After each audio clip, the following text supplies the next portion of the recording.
Hello Community Day Prospect, this is Mr. Selling and I'm here to show you today a genuine Revolutionary War musket. This is a 1763 model Charleville musket. This was made in France prior to the American Revolution. It was then shipped to the colonies or to the states as they were involved in the Revolution.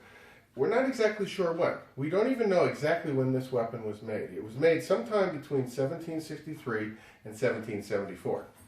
It is stamped MS on the back side of the lock, which means that it was used by a Massachusetts militiaman, later part of the Continental Army. It consists of three basic parts. You have the lock, which is this mechanism that fires, the stock, which is the wooden part that contains all of the other components, and the barrel. And that's where the idiom lock, stock, and barrel comes from. It means everything all together, or a complete set. Now this particular weapon is engraved TS on its butt. That was its owner at one point. And if you look carefully here at the lock mechanism, you'll see how it operates. The soldier would take and pour powder down the barrel, and then a ball would take out their ramrod. Just try not to hit the ceiling. Would slide the ramrod, and this is the original ramrod. Would slide that down and have to push it down with some considerable force. And put this back areas where it all belongs, because the soldier would not ever just drop his ramrod. He would always put it back in. Next, the soldier would then come up to their lock and open up what they called the frisson plate. If you look carefully at the frisson plate, you'll see scratches all along there. That comes from the flint and steel. We learned about that in one of the books that we read, Hatchet, that uses flint and steel to cause a spark.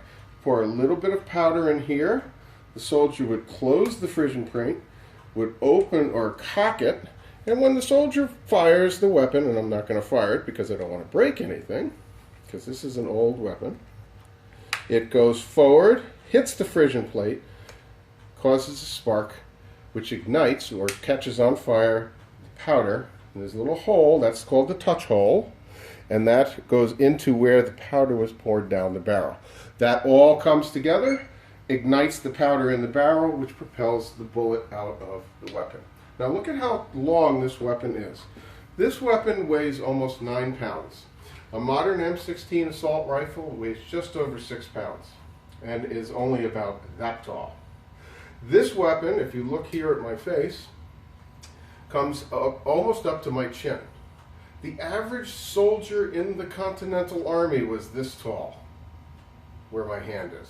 So the weapon is almost as tall. So many times the soldiers, when they were putting the powder in the barrel, they would slide the weapon forward because they were too short to use the ramrod.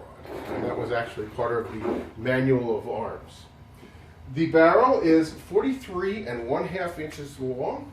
The entire weapon is 58½ inches long. Now this particular weapon is what they call the battlefield rebuild. In other words, when they first made this weapon, it probably had a different barrel or a different stock. But during the Revolution, it was damaged during battle. And so what they did was they took the parts and they took a good stock and a good barrel and a good lock and they put it all together again and made an operational firearm. This piece of leather right here, which goes over the frisson plate, believe it or not, is the safety.